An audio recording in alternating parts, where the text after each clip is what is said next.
Muy buenas noches. El gobierno de México ya declaró la emergencia sanitaria por causas de fuerza mayor ante el COVID-19, el coronavirus.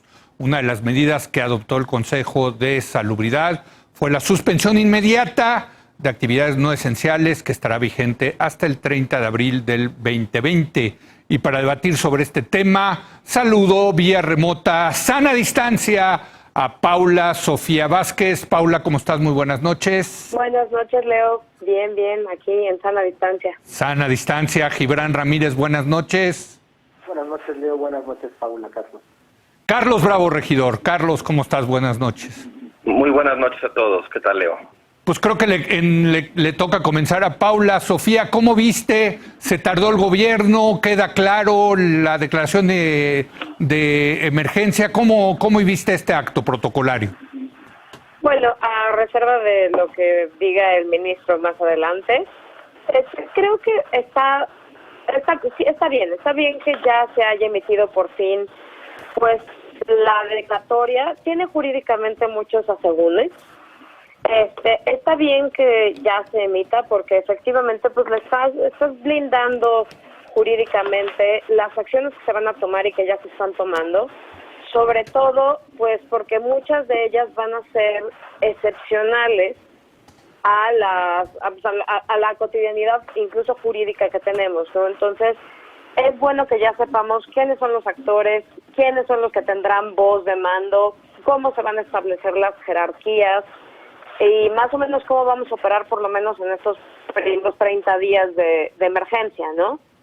Esa parte me parece correcta. Ahora, jurídicamente tiene muchos temas, ¿no? O sea, que sea una declaratoria de emergencia sanitaria por causas de fuerza mayor y no una declaratoria por contingencia sanitaria, que es lo que está previsto en la ley, tiene ciertos temas jurídicos, sobre todo en los temas de empleo.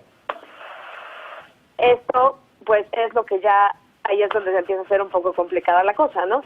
El tema de si se deben o no suspender actividades, si es obligatorio o no para los privados suspender actividades, en qué momento. Y el tema de las actividades no esenciales, creo que son cosas que son deliberadamente ambiguas y donde se desperdicia una buena oportunidad para ejercer conducción hacia particulares y hacia gobierno y también a nivel subnacional. Muy bien. Carlos, ¿cómo viste? Pues mira, sí, yo coincido con Paula en que, bueno, qué bueno que ya se haya emitido la declaratoria, que se den a conocer ya las primeras acciones extraordinarias. Es algo que se venía esperando ya desde hace tiempo, el ordenar jurídicamente la emergencia. Creo que, sobre todo, la declaratoria es un acto protocolario, ¿no? Donde ya empieza de alguna manera como a aterrizar propiamente esto es en el documento que se publica en la edición vespertina de hoy del Diario Oficial de la Federación, el acuerdo por el que se establecen las acciones extraordinarias para atender la emergencia sanitaria, ¿no? Me parece que ese documento legal está, digamos, fundamentalmente orientado a dos temas. Uno tiene que ver con la suspensión de actividades, con lo que se ha dado en llamar como las actividades esenciales y no esenciales.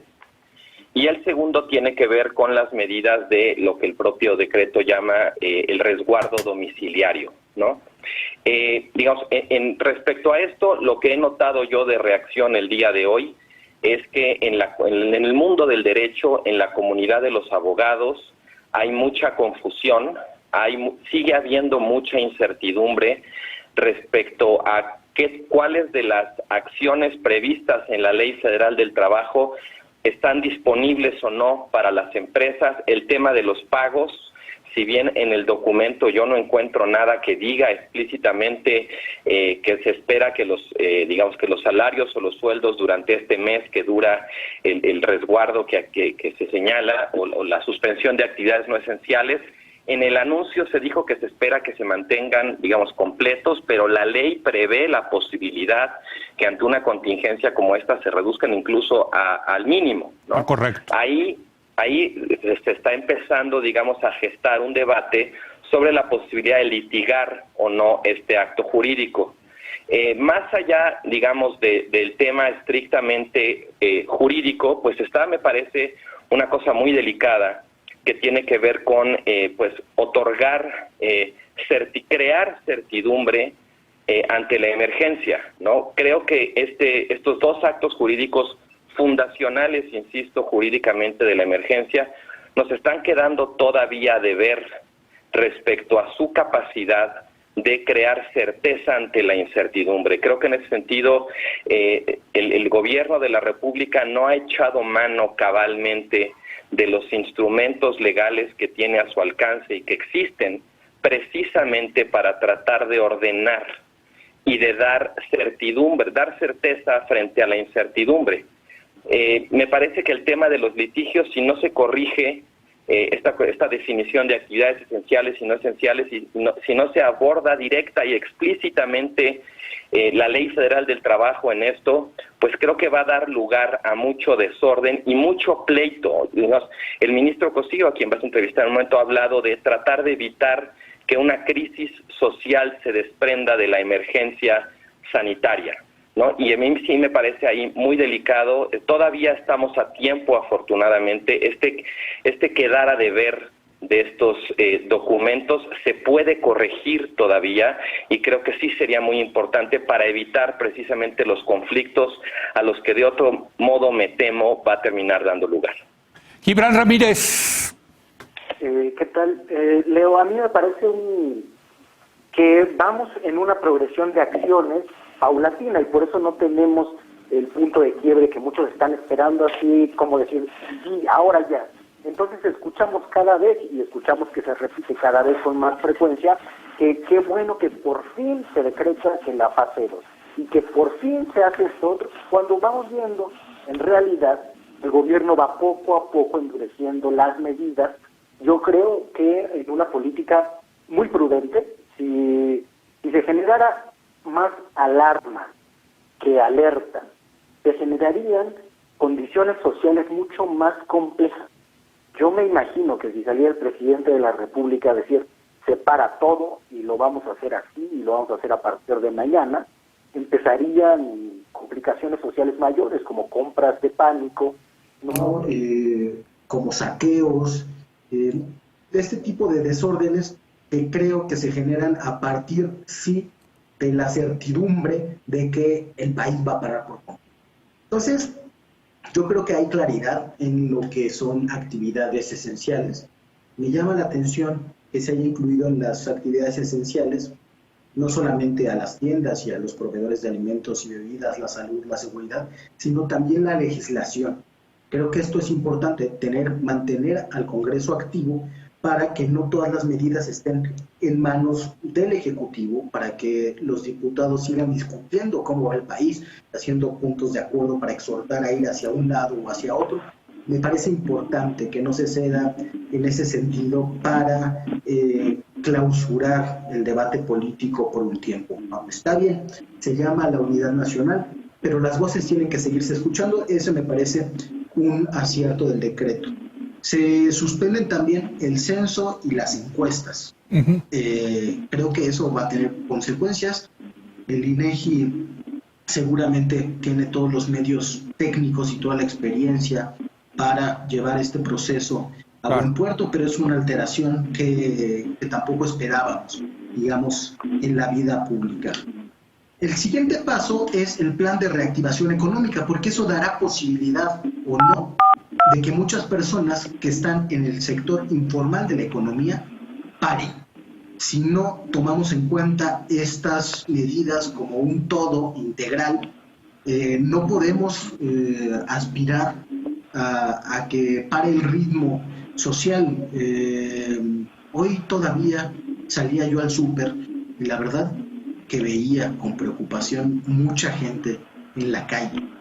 Pero claro, si uno piensa que el 60% de nuestra economía está en la informalidad, no podía ser de otra manera. Entonces, para transitar a ese momento que se espera, digamos, como medidas más drásticas o más duras, tenemos que pasar antes por el expediente de las medidas económicas que se tomarán. Si no es así, estaríamos generando alarma sin generar condiciones de posibilidad de enfrentar de mejor manera la pandemia. Déjenme preguntarles por el evento. en el que se anuncia este decreto de situación de emergencia sanitaria. Yo he estado siguiendo en otros países, generalmente salen los primeros ministros o los presidentes en un discurso televisivo en cadena nacional a pues anunciar estas medidas, que son medidas muy duras. Acá en México me llama la atención que no sale el presidente López Obrador y que quien toma el mando de alguna manera y es la voz cantante, la voz dominante, vamos a llamarla así, en el evento, es el secretario de Relaciones Exteriores, Marcelo Ebrard. ¿Qué les dice esto, Paula? ¿Por qué la ausencia del presidente y por qué la centralidad de Marcelo Ebrard? Bueno, efectivamente llama la atención la ausencia del presidente en comparación con otros países. Ahora, respecto de lo que hemos estado viviendo en las últimas semanas, tampoco era de sorprenderse que no estuviera en la conferencia de las 7 de la noche, no ha estado nunca. Pero no merecía una cadena nacional y salir el presidente. Yo creo que merecía una cadena nacional, merece una cadena nacional, de hecho, merecería varias cadenas nacionales. Creo que este es un tema en el que la información y la difusión de la información es vital. Me llama la atención que no haya estado el presidente, pero más allá de eso, me llamó más la atención que en teoría quien le correspondería ejercer las funciones de representación del presidente sería a la secretaria de Gobernación, Olga Sánchez Cordero. Y la verdad estuvo en presencia, pero no dijo nada. Quien llevó la conducción fue Marcelo Ebrard, ¿no? Entonces, ahora, siempre ha sido quien saca este tipo de temas, ¿no? Siempre en temas muy delicados, Andrés Manuel recurre a Ebrard, ¿no? Creo que confía en él y creo también que una buena parte de la ciudadanía, especialmente una parte de la ciudadanía que hoy está muy descontento con las medidas que está tomando Andrés Manuel y con el desapego que ha tenido hacia ese tema, ve muy bien a Ebrard. Entonces tampoco me parece una mala cosa. Pero dicen, Carlos, que en política, y yo estoy de acuerdo, la forma es fondo. Creo que ahí hay un mensaje muy importante de que si le pasa algo al presidente, y tocamos madera, desde luego que no le pase nada, el que queda a cargo es Marcelo Ebrard, ¿no me parece? ¿No te dio el mismo sensación, ese mismo mensaje? Sí, me llamó la atención la presencia de Ebrard en la conferencia del sábado y luego su reiterada presencia y ya más protagonismo incluso en la conferencia del lunes. A mí me sorprende que ante una emergencia, digamos, de magnitud histórica como esta, no tengamos la imagen de todo el gabinete, por lo menos una vez, ¿no? Que me parece que incluso algunas de las ambigüedades o las insuficiencias de los decretos o de las acciones de emergencia probablemente tienen que ver con desacuerdos al interior del gabinete sobre qué rumbo seguir, hasta dónde empujar, ¿no?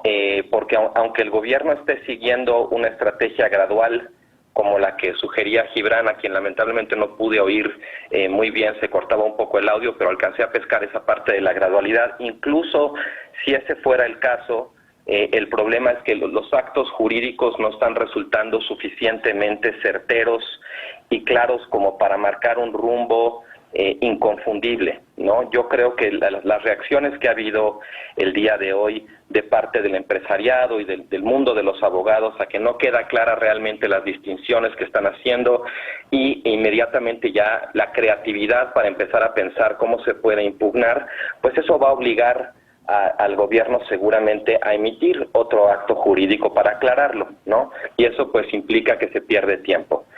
Para mí sí es muy notable y muy sorprendente la ausencia del presidente. Tiene razón Paula cuando dice que, digamos, no es tan sorprendente en el sentido de que pues es congruente con lo que hemos estado viendo, ¿no? Incluso con el hecho de que el presidente de pronto no acata las propias medidas que recomienda su propio gobierno. Para mí, la del sábado y la del lunes es la imagen de un equipo de personas profesionales. La del sábado muy claramente la movilización de una autoridad intelectual, de una autoridad científica, para tratar de proyectar ante la población, digamos, conocimiento y movilizar la autoridad de los expertos. y echo mucho en falta, honestamente, que el presidente no forme parte de ese cuadro que estamos observando y que ni siquiera el gabinete completo pueda mostrar, mandar esa señal de unidad. Ante esto, a mí también me llama mucho la atención. He escuchado por ahí algunas teorías sobre que el presidente quizás se está guardando para cuando lleguemos a la etapa 3 y entonces ahí entrar con su propia, con la fuerza política que tiene. Imagino que, dentro de sus cálculos podría ser una posibilidad, pero aún así me parece que si el propio subsecretario López-Gatell ya dijo que esta es la última oportunidad, pues me parece que ya, digamos, el escenario de gravedad ya se está manejando, ya se está transmitiendo y se echa en falta el peso, la fuerza del jefe del Ejecutivo, de nuestro jefe de Estado, pues para respaldar ese mensaje y todas estas medidas, ¿no? Gibran, la ausencia del presidente en el acto, la centralidad de Marcelo Ebrard, ¿qué te dice todo esto, Gibran? Me confirma mi hipótesis de la gradualidad. Los primeros que salen a explicar el asunto, los que están todo el tiempo en eso, son los del gabinete médico, son López-Gatell, Borja, epidemiólogos muy acreditados. Cambiamos de fase, cambia la estrategia de comunicación y se incorpora la autoridad política. López Obrador, y creo que en esa observación tienes toda la razón, es una persona que se guía más por los encargos que por los cargos. Entonces, el caso de la conducción política de esta crisis en esta fase, claramente se la delegó a Marcelo Ebrard, se la encargó, aunque su cargo no sea el de secretario de Gobernación. Después de este nivel, lógicamente, sigue el presidente de la República. Yo creo que está cuidando mucho mantener ese equilibrio entre la alerta y la disposición de políticas que se tienen que hacer ahora y la alarma. Entonces, cuando sea un momento quizás sí de alarmar a la población, un momento en que se tenga que endurecer la política, seguramente saldrá el presidente de la República. Correcto. Ahora, con la suspensión de las actividades económicas, pues ahí tendría que ser muy activo el gobierno, no necesariamente en el instrumento. Yo creo que en el instrumento las cosas están claras, en el decreto, pero desde luego que muchos le pueden sacar la vuelta. Por ejemplo, yo he estado criticando estos días al Grupo Modelo, que tiene a su fuerza de ventas en la calle. Algunos me han llamado para decirme, es que sí reparten alimentos también, y también bebidas no alcohólicas. Incluso hay cervezas sin alcohol. Y pues claro, le están dando la vuelta a eso que tendría que ser una detención si uno actuara de buena fe, casi obvia. El problema va a ser ese. ¿Pero qué, nos quieres dejar sin cerveza, querido Gibran? Es broma, estoy. No, desde luego que abastezcanse y modérense para que no se les acabe la primera semana de cuarentena. Muy bien, bueno, nos quedan 30 segundos a cada uno para concluir. Paula, ¿te sientes más tranquila después de este decreto? ¿Ves a un gobierno más activo? En fin, ¿cómo lo estás viendo? Veo un gobierno más activo, más organizado. Como ya dijo Carlos y dijo también Gibran, esto va por fases, ¿no? Y va a ir incrementando gradualmente. Y yo creo que lo que sigue probablemente jurídicamente es ya la declaratoria de contingencia sanitaria. A mí me parece muy importante que suceda por dos razones. Una, vuelvo a decirlo, porque permite dar conducción a nivel nacional de la emergencia y eso te hace tener acciones muchísimo más coordinadas y también evita que haya excesos, como ha habido en algunos lugares que interpretan declaratoria de emergencia con toque de queda, ¿no? Sí, claro. Y también esas son cosas que se tienen que cuidar. Y la otra es que coincido totalmente con Gibran en que siento que ya la falta de un acuerdo económico está entrampando un poco la conducción de la epidemia en materia de salud. Entonces es urgente que ya se tomen estas medidas. Esta es la que más me va a dar seguridad.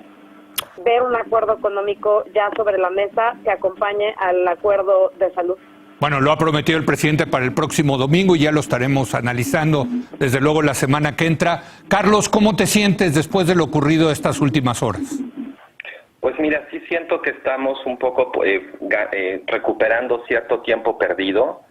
y también me da gusto que el gobierno empiece a echar mano de los instrumentos jurídicos que existen precisamente para lidiar con desafíos como este, aunque a pesar, digamos, de lo que queda de ver en ese sentido. Yo concuerdo enteramente con la idea de que nos está haciendo falta un mensaje igual de claro y un paquete de medidas igual de contundentes o más respecto a la otra emergencia, no ya la sanitaria, sino la emergencia económica. Incluso empiezo a notar, por ejemplo, en el caso del tema de los sueldos y de las empresas y tal, como el paquete económico o el anuncio de una política expansiva, fiscal, contracíclica, podría de alguna manera ayudar a reparar como las incertidumbres o las confusiones que se han generado. Yo en general lo que siento cuando veo autoridades locales aquí y allá yéndose un poco por la libre o tomando medidas, digamos, por su lado, siento que hay todavía un vacío en el espacio nacional, un vacío de conducción y de coordinación, tanto con las autoridades a nivel estatal como dentro del propio gabinete. Yo echo en falta más Estado, veo un poco de desgobierno, veo incertidumbre, y echo en falta precisamente como esa seguridad, esa visión, esa conducción, esa coordinación que implicaría una respuesta más de Estado, ¿no? Gibran. Seré muy breve. Las cosas van conforme al plan y las previsiones que establecieron las autoridades de salud. Probablemente el presidente salga el 5 de abril a dar un mensaje sobre el plan de reactivación económica, es lo que se ha dicho. Y ahora la pelota está en la cancha de la sociedad, de los empresarios que tienen que colaborar para que la gente se quede en su casa, y también de la oposición y los medios de comunicación para generar unidad nacional en un momento que lo exige. Pues les agradezco muchísimo, como siempre es un placer debatir. No hubo mucho debate en este caso, pero pues analizar la verdad lo que está ocurriendo en estas épocas de epidemia del coronavirus. Paula, muchas gracias, te veo la semana que entra vía remota en sana distancia. Gracias, Carlos, vía remota, sana distancia, y Gibran Ramírez igual, vía remota y sana distancia. Paz y amor, ya nos dijo. Vete a echar una chela, como diría nuestro querido compañero Julio Patán. Y bueno, los veo la semana que entra. Gracias a nuestra mesa de los martes. Vamos a una breve pausa y vamos a regresar ahora con Raúl Feliz para hablar del impacto que ha tenido el COVID-19 en la economía nacional e internacional. Regresamos.